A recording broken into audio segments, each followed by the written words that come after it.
I'm trying to figure out what manhood and fatherhood looks like without I never even had that. At four, at four, they say the critical years of your age of age is from birth to six. So by four, what did I gain in those years? I don't even have core memories. Take this journey with me. Let's define it. Let's build it.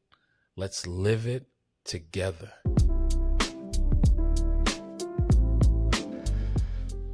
What's going on, guys? It's your boy Kevin B. the Brand. No Red Bull today, guys. I'm going with the Starbucks since we're doing a morning recording. And we're doing a morning recording only because last night I sat down to record this episode and I wasn't giving y'all like really me, right? We said we're going to take this journey together. We're going to be vulnerable together on this journey because that's how we're going to grow. That's how we're going to define it. That's how we live in it. That's how we building it, right? So I scrapped it, sat down with my notes, and I was like, you know what? I'm gonna sit on it. And I'm gonna record in the morning because there's deadlines, right? I got to get it to the editor to get to you guys to be on time. Because that's one of the things I want to make sure that I'm doing is I'm showing up on time and delivering the way I said I'm gonna deliver, right? So this episode, we're gonna get a little vulnerable. All right. Ooh. All right. Show y'all me. You know what I mean? So let's start here. They say what you don't know won't hurt you. See, I didn't know my father, and it hurt me more than I knew, right? Not because my father wasn't present. See, I lost my dad at 4 to a tragic car accident. You know, story for another time. You know, whenever I do say this story, it's Papa was a Rolling Stone, and you know, on a trip, he got in a car accident and tragically lost his life, right? And that accident shaped not just the life of me, but the life of my sisters, the life of the future generation, right? Because now I'm sitting here trying to figure it out solo dolo, no blueprint. At four, what do you know at 4, right? I barely have true core memories. You know, one of my most vivid core memories of my dad is inside of his car. You know, I think that's why I have an obsession with BMWs, but I digress, right? So lost my dad in a tragic car accident at 4. One moment he's here and the next he's gone. But you don't understand what's going on. You know, they tell you your father's no longer here, and it's not like it's something that you could really process in the moment or even in the next few years to come, right? I didn't understand the weight of the loss until later on in life.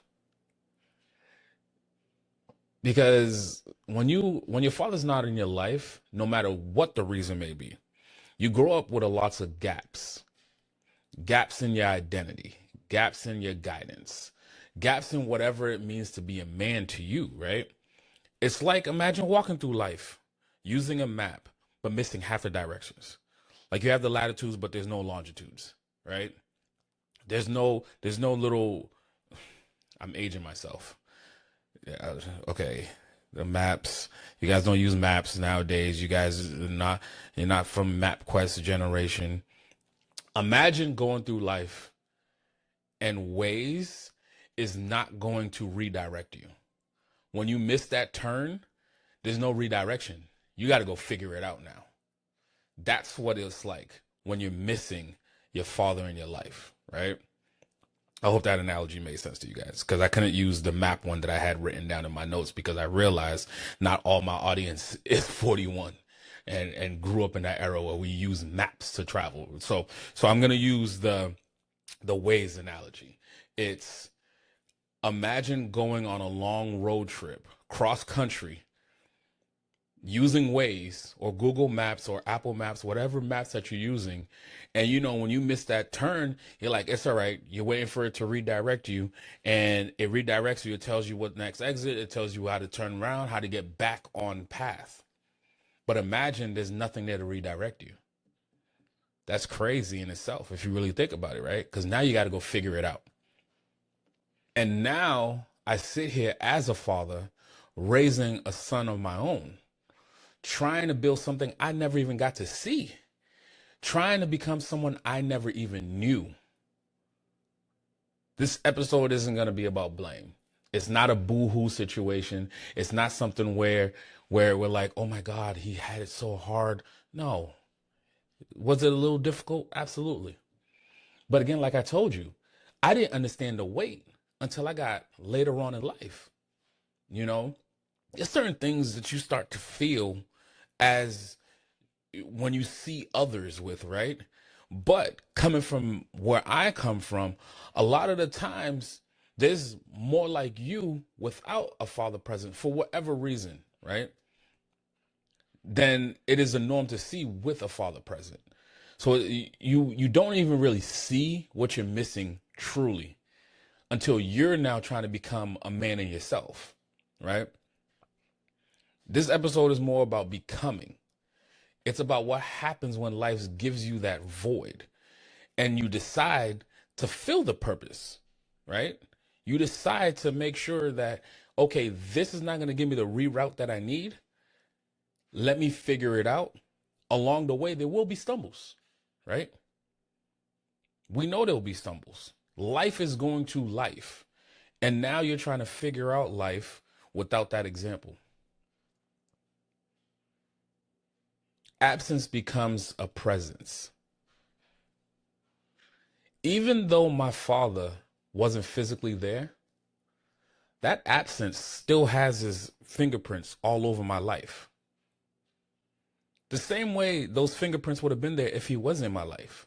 But it's just a different way of having those fingerprints there, right? Not having my father there, when you really dissect it, when your father's there, he's guiding, shaping, molding in his vision. But when your father's not there, now there's nothing, and this is no discredit to the moms. Moms are doing the best that they could possibly do. But there's just some things that you're looking for that guidance for, right? So now in this absence, you're trying to move and shape something that you don't even know. You don't even know who it is that you're supposed to be trusting and following and believing in while you're on this journey.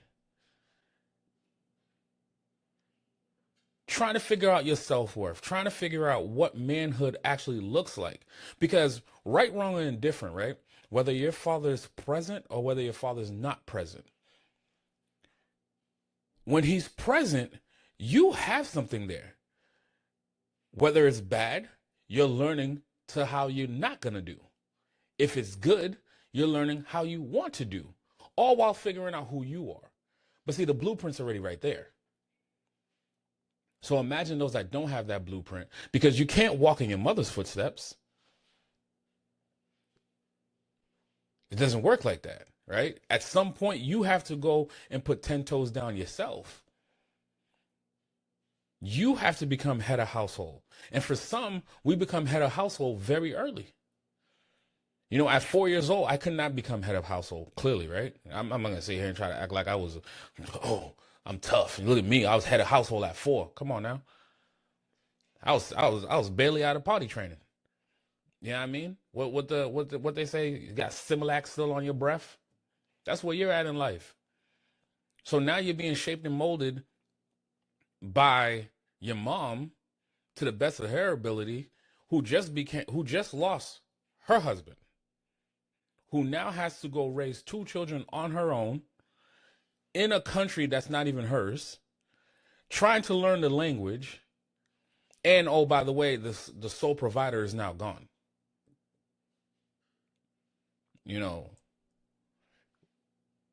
that's gonna be something we'll dissect a little bit later another time also, because it's like, and we touch it a little bit on my other show, Roots to Realities. It's that parent, losing that one parent, that absence that he created right there, affects you emotionally, physically, mentally, financially,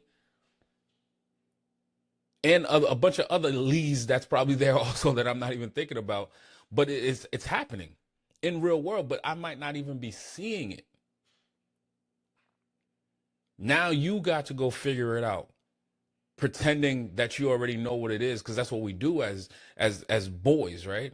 Boys trying to become men. We gonna let our egos play a part. Like, we got this. We know what we doing. I know what I've got to go do.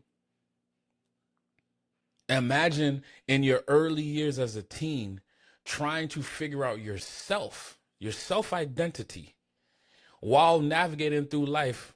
You know, first of all, back in my day, there was no social media to holler at girls.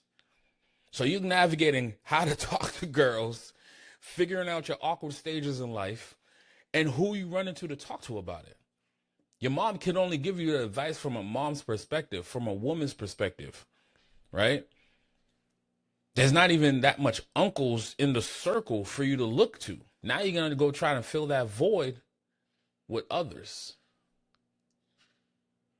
And not every one of those others, they're trying to figure out themselves. So now you got a bunch of people trying to figure out all at the same time, with no blueprint, no real documentation, no real vision on what this is supposed to be.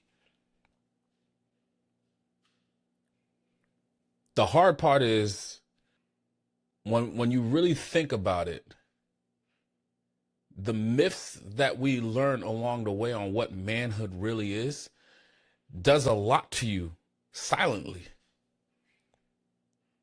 Without a true role model, you start learning how to become a man, sometimes in the wrong places, because nobody could tell you that's the wrong way. Hey, don't do that,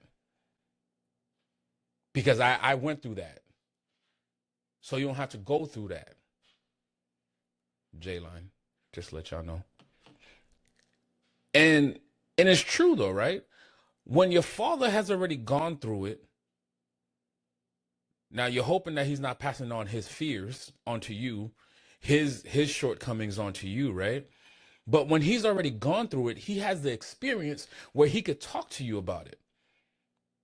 You might not listen, but at least you have somebody to actually talk to you about it. You're not learning from your same friends that's the same cohort as you, right? How many OGs was around you coming up? And I'm an 80s baby raised in the 90s. Life was a whole lot different. Now, the good thing about it was, I ain't gonna hold y'all, thank God for 90s sitcom TV. We had the Carl Winslows, the Uncle Phils of the world, where on TV you could see a successful black man, one 9 to 5, one end up being the judge. And there's other shows also. These are the two that come off the top of my head right now. But they showed you what a present father looked like. You know what I mean? So at least we had those toolbacks, but not everybody was paying attention to that, because again, in the 90s we were more free. So and when I say in these streets, I'm not talking about doing illegal stuff, right? We was just out. We was having fun. We was learning as we go. All while trying to play tough, all while trying to act as if we know what's going on, right? And then there's the other depictions of what manhood looked like. You can't be soft. You don't show emotion. Nah, we ain't doing all that. You gotta be tough. That's what a man is supposed to be. He's supposed to be tough. But who's to say you can still be tough? I ain't scared of much of nothing. But that don't mean I can't show emotion. That don't mean I can't tell another brother that's close to me that I love him. But growing up, we was taught that's not the way to go about certain things. You know what I mean? We knew how to show love. You know what I mean? Like, we show love because by providing, by being tough. Can't be soft. Now let's not get it twisted. You can't be soft now in the eras that I grew up in. Soft will send you down a different pathway. I ain't gonna hold you. But soft meaning, I'm not even gonna go down that rabbit hole. You just couldn't be soft in those type of eras. You know what I mean? Feelings wasn't a thing where, you know, therapy, thank God, now is cool, right? Like we're now in an era where you're supposed to let some emotions out. You're supposed to let feelings out. It might not be at home. It might not be to the homeboys, which you would hope that you have a group of friends, a cohort of other men that's on the same plane as you, that you could divulge this type of feelings and thoughts, because together, why can't we figure this out? Because we might all be going through the same thing, but in different ways. And the way you're going through it or your perspective on it could change my perspective on it. That's if you have that group of cohort of men that's doing the right thing, right? Not all of us are doing the right thing. Some of us figure it out later in life, right? But those are the things that make the relationships fall apart. Those are the things that keep bringing these cycles of the next gen, right? Luckily, I'm surrounded by a bunch of men right now that are similar to me, right? We didn't have our fathers. So now we're sitting here figuring out manhood together, right? We stumble across the ways and we've seen where some things could have went wrong. And then even if we didn't see how that went wrong, I could see how this could have changed something. And hey, I learned this. Maybe you should try to do this because I wish I had done that when I was going through that situation. You know what I mean? Sometimes learning how to become when you don't even have that blueprint, it comes from those that you look up to, right? You know, I said it earlier, like, thank God for 90s sitcom TV. It was able to give me something that I did not see commonly in my household or in households of those around me when I was coming up. So it kind of started to shape your mindset, but at the same time, it's like, it's telling you that this is how you have to do it in order to get to this. All right, I get it. That's what you're defining as manhood right here. And it goes back to what Dear Legacy is all about, right? Legacy is defined differently for every one person. Manhood to most is defined differently also. You might have this group of people over here that believes this is how manhood is. This is how you're supposed to progress. And then there's another group of people right here, and it could be generational based also.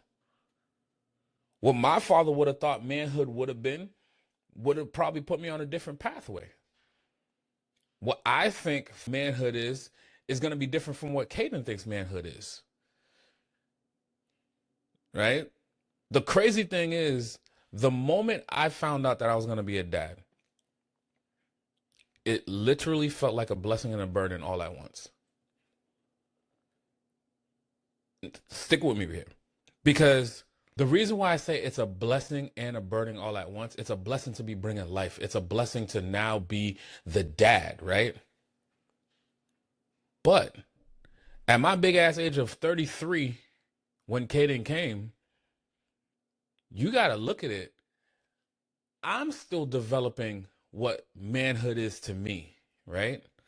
And the conflicts that came along the way. Like, okay, there was the Uncle Phils and the Carl Winslows of the world, but now, you know, Hov and them is making it cool to be, you know, in relationships and settling down and all that stuff. So now you start your mindset. You don't want to be the bachelor no more. You trying to settle down. You trying to have the family. But at the same time, here comes the burden. How am I going to raise the next generation? How is it that I'm going to now create this blueprint for this son that I'm about to have when I never had it. I'm still trying to figure this out. That's some crazy pressures and fears, man, that we don't talk about. Like women, oh my God, you guys are blessings in yourselves. The things that y'all go through pregnancy and through birth and then raising us jughead men, right? But we have a different fear and pressure because how you was raised and what you believed in to however this is supposed to look like, right? How you supposed to be raising this family. Now we got to figure out which of these patterns am I going to pass on? Which pattern am I going to break? Wait, is this right? Is this wrong? Like you're in a storm. Those 9 months are crazy. And it goes so fast. It goes so fucking fast. Like you blink. You was just told you about to be a dad, and then you blink, you're a dad. And this is not like I'm telling you from my perspective. Then there's the perspective of the guys that actually had their dads and the traumas that their dads put on them or didn't put on them. They could have had a great father. But at the same time, you want to be your own man now. Because this is your family you're raising, right? And at some point you just have to sit down like myself, right? I'm not perfect. I am nowhere near perfect whatsoever. And that little boy that just came into this world is not looking for perfect. He's just looking for somebody to be present. That's it. All the rest of the shit, we could figure it out. The financials, we could figure it out. We from a generation of hustlers. We gonna figure this out. You educated. You get your 9 to 5 if you need be. You could chase the dreams if you need be also. But the pressure and the fear, you don't have to hold on to that. You could break that. Because the beauty of it also, right? Even though I didn't have the physical presence to show me, along these years, I've had examples. Oh, I like that. You know, Uncle Phil showed emotion. Carl didn't really show that much emotion, but he hit it at the right time. Both of them are financially providing, they're present, and they're showing in their household love, right? They're showing how it is, not the blueprint per se, but the foundations. Because you're not essentially looking for a blueprint. There's no cheat code to this thing. There's no cheat code to manhood and fatherhood. Whether your father was here or not here, it's all in laying down a foundation because you're who you are. That foundation is right here. You lay it. You lay it down, right? And then you have to now build upon that. There's a saying in the military that we used to say, you grab things and you just throw it in your toolkit. When the mission's over, you open up that toolkit. That's why we do debriefs, right? Because we're learning from those debriefs and we're like, all right, this part we don't really need. I'm going to learn from that situation. I'm going to take that out. I don't need it in my toolkit no more. I'm going to grab this piece. I did like this piece. I'm going to put that in here. Because the foundation is here. And now we're just putting on top of it. My peers, oh man, okay. I see how he did this right here. I see how he's raising. Ooh, I wouldn't have done it like that.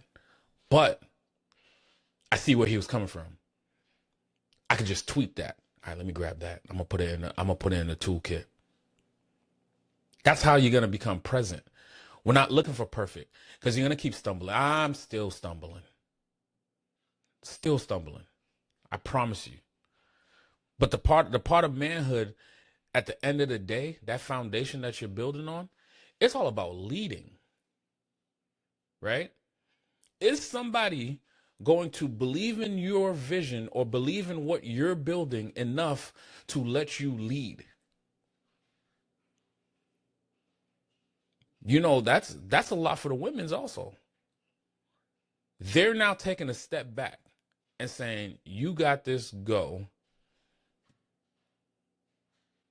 It goes back to the pressures and the fears. But at the same time, if you got a solid foundation and you're learning and growing, that next generation behind you, they're going to be good because they're going to do the same thing.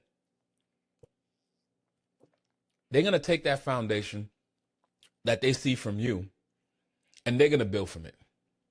Right, wrong, or indifferent. Because our kids are not going to like everything that we did. Remember those days when you were sitting in your rooms, like, when I become a parent, I swear I'm not going to do this. I'm going to do it. And then you find yourself kind of doing it. Why? Because technically it worked.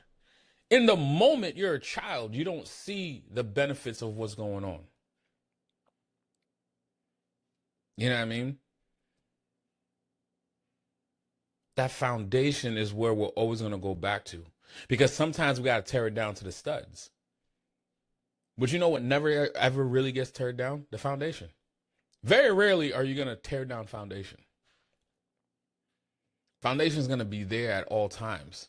It's just sometimes you got to tear it down, maybe to the studs or maybe all of it completely, but that foundation is still going to stay there. You might expand on the foundation. Nobody's shown me more about myself than when I became a father. You know, when you become that next phase of manhood and becoming the father, especially, I've talked about this before, there's two different types of fathers. No matter how much you want to look at it, no matter how progressive we may think we are and whatever the case may be, maybe it's part of your foundation, right? Maybe the next generation will be different. But a father of a son and a father of a daughter is two different worlds. I don't know that world of a daughter, but I see it, right? Because I have brothers of mine that are fathers of both. We all know how we are with our sons, right? And we know that that son of ours is a reflection of us.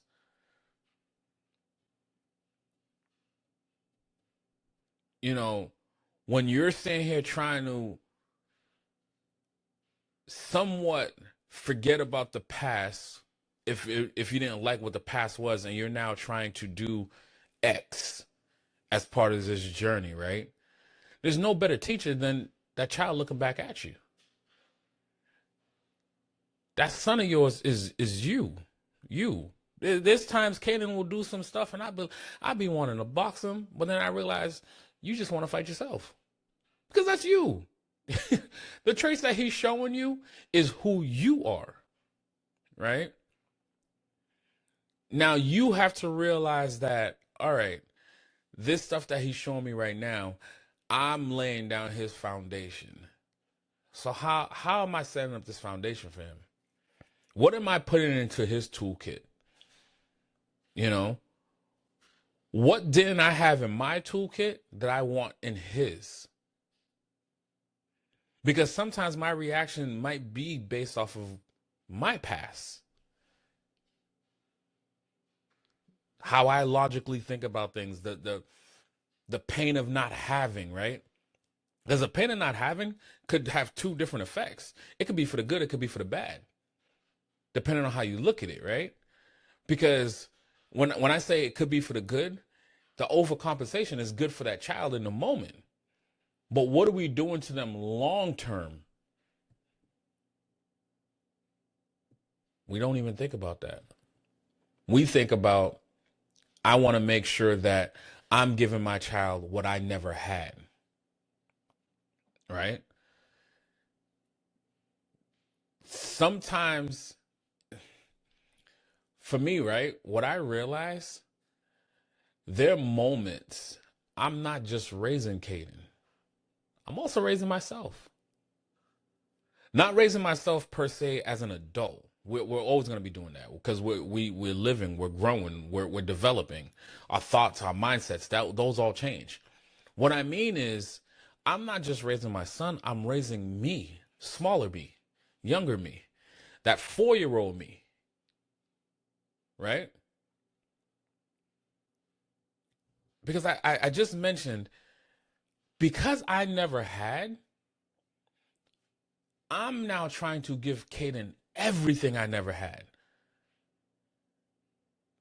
And we say this line all the time when we see these sports parents or these parents that are highly educated, they're or uneducated, they're trying to live through their child. They're trying to be them through their child. We're doing the same thing also. Just because we're not a sports parent and we're not forcing them into these type of sports that we love and we want them to be the greatest at this sport because that's what we wanted for ourselves. You could be doing the same thing by overcompensating for stuff that you never had. You know, prime example. I always wanted to be the kid with the Jordans and all this other stuff, but my mother could not afford that stuff. My mother gave me, listen, by the blessings, it wasn't like I was walking around with knockoffs and all this other stuff. I had the Nikes and all that stuff, but I wanted what those kids had. I wanted the latest Jordans. Why don't I have that? So now when Caden comes around, he's always in Jordans. He's always in this. I'm overcompensating. He don't need all that. But that's the version of me that I wanted when I was coming up. And how dare I now have the means to not be able to do it for my son, right? Sometimes we just got to sit down and see what type of childhood pains are there without that we didn't even realize were there. Right? We talk about, like I just said, we talk about the sports parents, but we're not looking at the parents that are just, it's not just them trying to live through their children. We're trying to live through our kids all the time based off of what we went through. Because that foundation was set right here, and we felt as though there was gaps in the walls. So now we get to tear it down to the studs and start rebuilding those walls. But while we're rebuilding those walls, we're actually putting new pressures onto our kids. That's what I mean when I'm talking about the fingerprints are all over. Not just me. Now my dad's fingerprints are in Caden's fingerprints. It's all over how his foundation is now. And that's what this legacy thing is mostly about. That's why you always got to think about the 3 dots behind legacy. The 3 dots behind legacy, as I said, it's 3 generations. You're always working for 3 generations. You might think that you're living in the present, but that first dot that's behind legacy, the generation before you, they already gave you some type of foundation, whether they were there or not. And then now, based off of them being there or not being there, whatever tools they gave you to put into the toolkit, it's now being passed down for the foundation of that next generation, the 3rd dot. You know, we have to realize what it is and that's why mental health and therapy is amazing. Because now we're getting a new set of toolkits that we didn't have when I was coming up. It wasn't cool to have a therapist. It wasn't cool. You know, you hear all types of words. Nowadays, it's good to be able to have that therapist. Because sometimes you just got to unload some stuff. And sometimes you need a professional to actually dissect some of the stuff that's going on that you're not even paying attention to. Sometimes therapy, for me, I can tell you right now, it pulled out things that I never even knew was a freaking problem. And it's still, think of it, not all of it is even problems. It's just something I didn't know about myself. And now it's coming out because I'm trying to figure out and navigate this legacy thing. I'm trying to figure out the true definition for me what this legacy thing is. I'm trying to figure out what manhood and fatherhood looks like without I never even had that. At 4. At 4. They say the critical years of your age of age is from birth to 6. So by 4, what did I gain in those years? I don't even have core memories. But instead, you sit down once you tap into some of that stuff from your past childhood, pain, disappointment, whatever the case may be. I've talked about it on Roots to Reality, and bringing it over to here as well. I know I'm overcompensating when it comes to Caden because I know what it was like to not have, right? And by not have, I'm not just talking about the Jordan stuff. I'm talking about the parent that could never show up because it wasn't a two-parent household. It was a single mom who now is figuring out life without her husband, without the sole provider, trying to raise 2 kids, making sure she's putting them on the pathway that she believes their foundation should be built on, right? And not having parents there in those early crucial years and not having that father where you could run back to and try to figure out some things or see how he's doing some things. We're left to TV and music to try to tell us what it's supposed to be.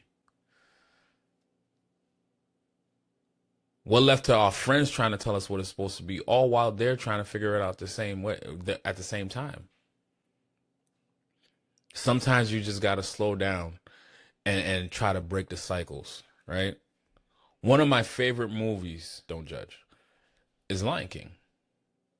I think when I watched Lion King, I felt as though, I'm not saying I'm the king of the jungle or some shit or Pride Rock, but the story behind that is Simba losing his dad at an early age, and then now has to go into the real world, away from family and all that other stuff, raise himself with with animals that's not even like him. So now he's learning things a different way, but adding to his toolkit,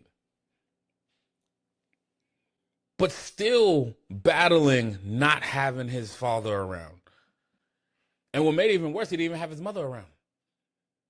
It's the same thing, how I was brought up. Because my father was not here and because my mother had to step into that role, I essentially lose both parents. Because there's things that I'm going to need in life that it's not going to be able to be there.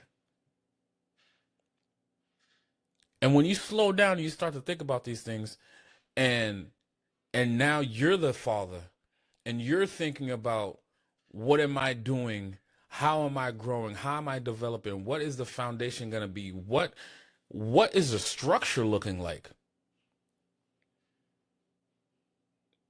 Because now there's an even added dynamic when you're talking about raising Caden. He's being raised in 2 households. So now you're not only raising him in your household, but you got to make sure that that foundation over here is still aligned, so there's no confusion. That's crazy in itself. But when you think about the Lion King, he grows up learning different things, adding to his toolkit. Foundation was barely there because he only had his father for a brief moment. And then now he has to come into his own manhood. And then when it became crazy, he had to now step in and be that guy because he now is going to become a father. I'm gonna be real with y'all. I believe that I've been running from and chasing ghosts all at the same time. And I say that because I feel as though when I think about my childhood and what I didn't have, I've been chasing after that the whole time, right? Trying to build, trying to develop, trying to become.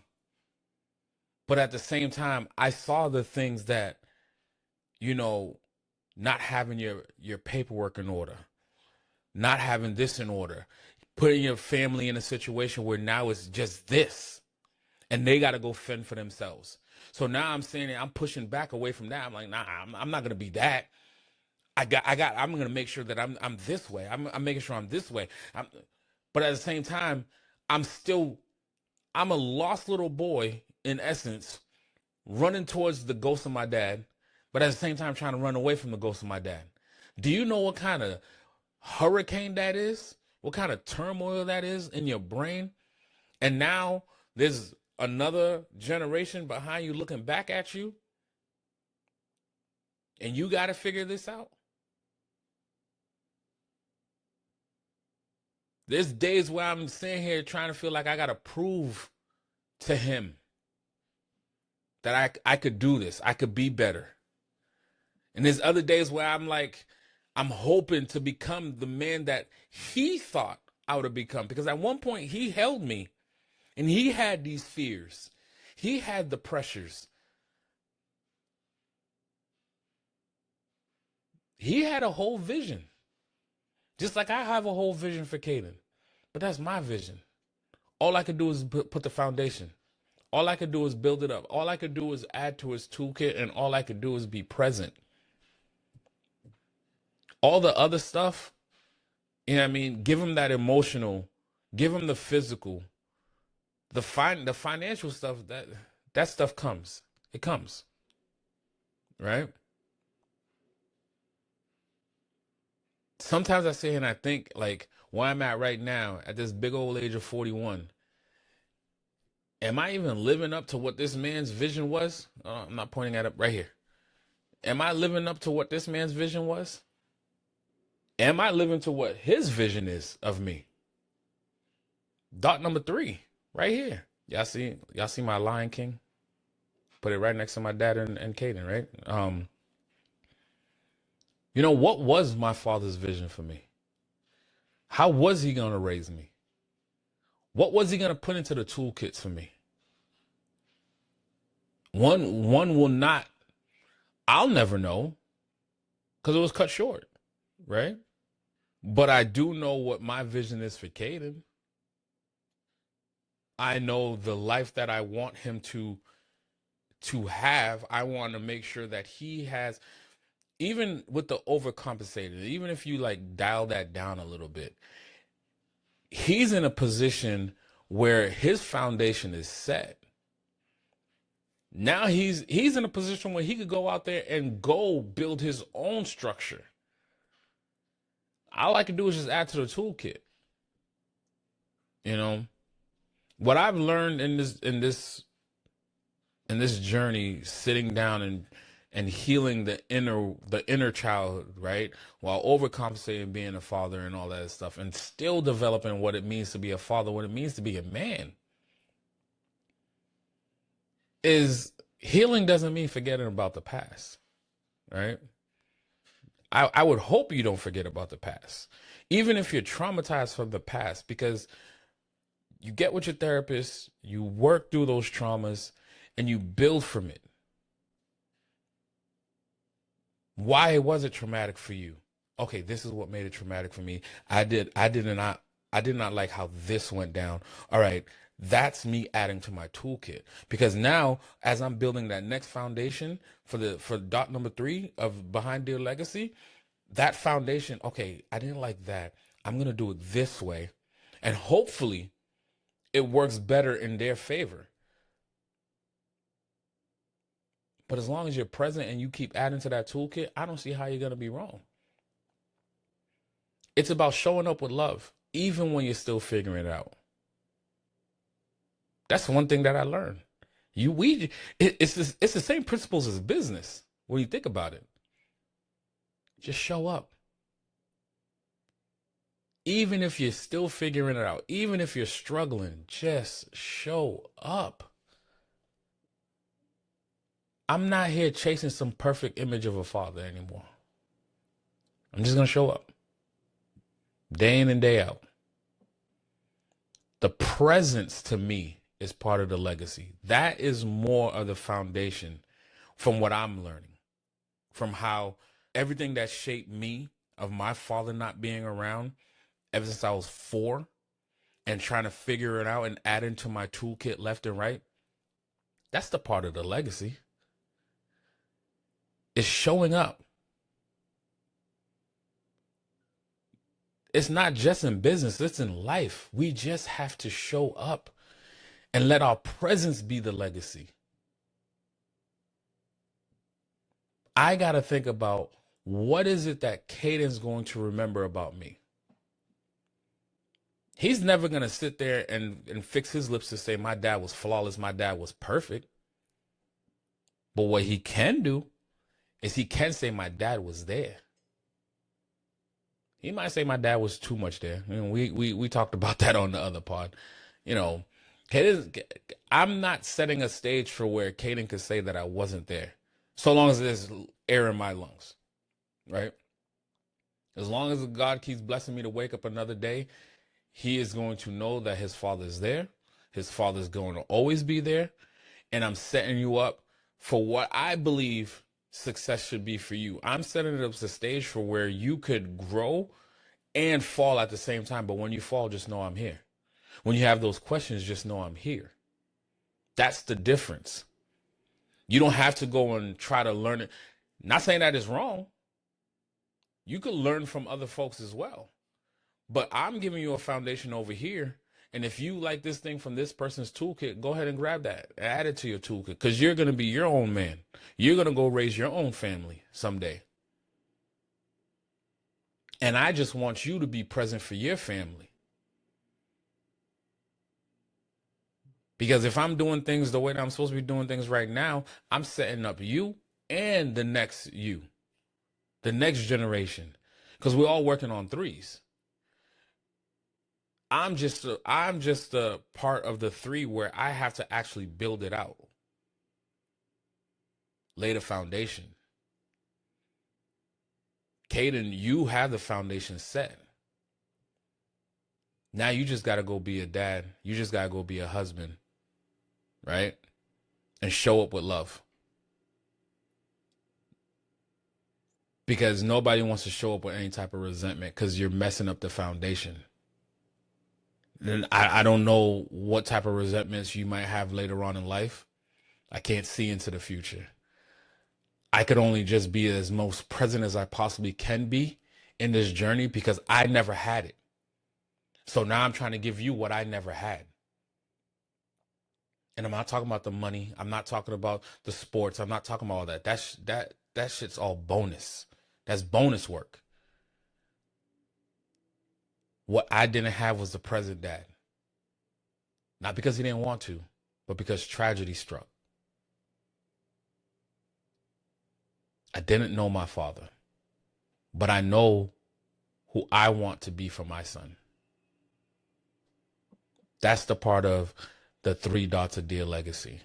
That's the open letter that we're continuously writing, scratching out, adding some new, getting the journals and the notebooks, writing down the notes. The legacy part is not just about the bank accounts. It's not about the houses. It's not about the businesses. We could do all that. The biggest part is actually looking within and figuring out a few things while you're now building that foundation for the next. I hope I'm making my father proud. I think I am. I think I'm showing up. I think I'm being present. I'm laying down the best of a foundation as I possibly can for somebody who did not have. If this episode gave you something to sit with, go ahead and subscribe to Dear Legacy. Drop a comment below. Share this with a father or a son or a man still trying to figure it out. But before I close, I'll leave you with this. I've shared what I didn't have. But next week, I want to talk about what I'm trying to build. Because leading a family, when you never saw how to lead, that's another pressure. I kind of touched it a little bit in the beginning, but that's a different type of pressure. In the next episode, I'm not breaking down anything like I got all the answers. Because if y'all know me and y'all been paying attention to this journey, you've been here from episode 1. I don't have the answers. I'll never claim to have the answers. I'm not even sitting here trying to motivate. Half the time, I'm having a conversation with myself. I'm just putting the conversation out there. I'm just willing to be the vulnerable one for those that will not or don't need to be the vulnerable one. You might just need to hear that somebody else is going through the same thing. I got you. I'm here with you. I'm just talking through what it feels like to be a husband, a father, and a man trying to build something solid without ever seeing it done right. And by not ever seeing it done right is because it wasn't my everyday. I'm still learning in real time. And if you are too, pull up next week. Let's talk about it. Till then, go define it, go build it, and definitely go live it. It's your boy Kevin B. The Brand, and this is Dear Legacy. Peace.